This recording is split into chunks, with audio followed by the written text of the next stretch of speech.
Capsule numéro 2, on entre dans le vif du sujet. Alors, pour les nouveaux, vous allez pouvoir vous procurer le formulaire sur notre site web. Par contre, pour les anciens qui font déjà partie du programme, vous allez recevoir une copie personnalisée par courriel directement.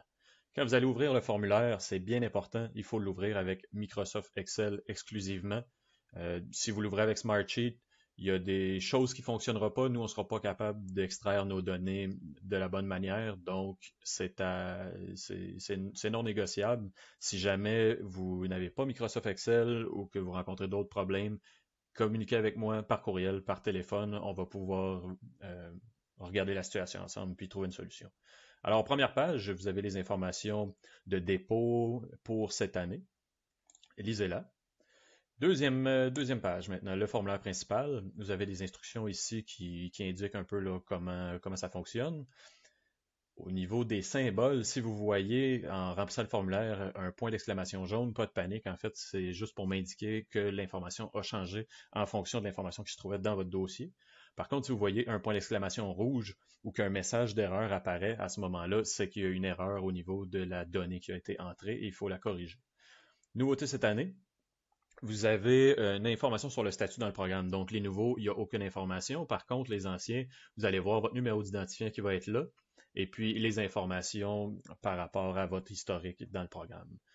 Maintenant, pour les coordonnées, vous allez pouvoir les entrer ici. Les anciens, ça va déjà être rempli. Donc, simplement les modifier si certaines informations ont changé.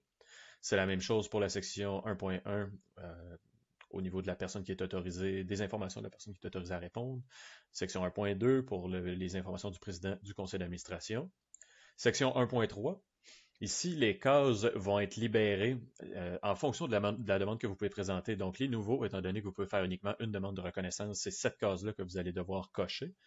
Les anciens, si vous êtes dû pour un renouvellement, cette case-là va être libérée pour la cocher. Si vous voulez faire une demande de soutien financier, même chose. Donc, cochez bien le type de demande que vous désirez faire. Maintenant, section 2. Ici, on demande d'indiquer le nombre de membres, le nombre de participants, le nombre de personnes qui ont une limitation. Et attention, évidemment, si j'ai 100 participants, c'est impossible que j'aie des participants qui ont des limitations supplémentaires que le nombre de participants total. Donc, vous allez avoir un message d'erreur ici qui va s'activer. Réessayer, corriger, et voilà. Donc, ici, vous allez pouvoir indiquer des explications là, au besoin.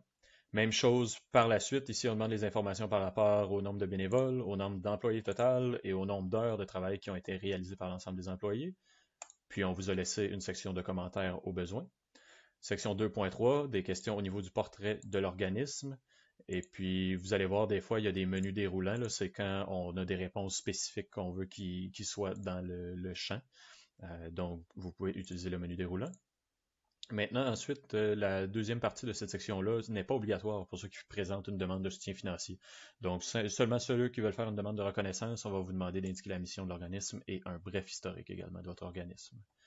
Par la suite, section 3, on vous demande de calculer le nombre de participants qui ont des limitations fonctionnelles pour la période d'activité qu'on va analyser cette année, donc entre le 1er avril 2020 et le 31 mars 2021. Combien d'hommes, combien de femmes et combien d'autres personnes qui ont une autre identité de genre qui ont participé à vos activités. Les types de limitations fonctionnelles et les groupes d'âge.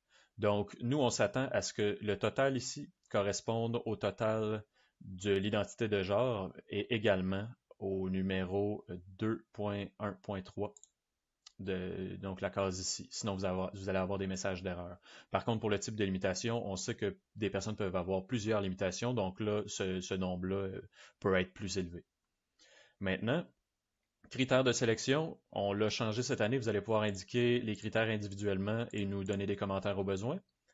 Section 4, pour les activités qui vont se poursuivre dans les autres formulaires, on vous demande d'indiquer le lieu principal de l'activité sur la première ligne, le code postal, n'oubliez pas d'indiquer l'espace, l'arrondissement va se mettre automatiquement, et puis on vous demande s'il s'agit du siège social de l'organisme. Puis par la suite, vous allez pouvoir compléter avec les autres lieux d'activité, et terminer avec une description sommaire de vos activités ici.